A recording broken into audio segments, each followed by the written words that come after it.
per mi és com que ja s'ha materialitzat el que ha de ser el futur de l'activitat nàutica a Catalunya. Tot allò que fem de manera segmentada en diferents llocs i en diferents activitats, aquí es dona tot en un lloc, no? Tenim, per exemple, una campanya escolar molt potent.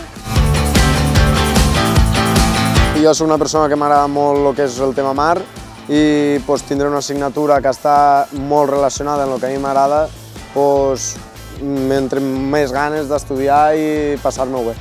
L'any passat vam fer muntanya, vam fer un tema més natura i enguany toquem més mar.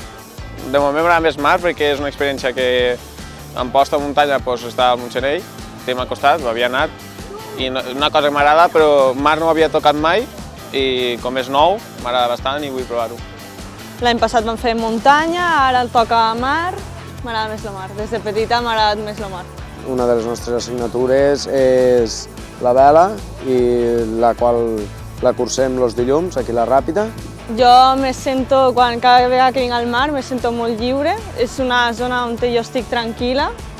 És com olvidar-te de tots els problemes que tens, perquè te sents lliure.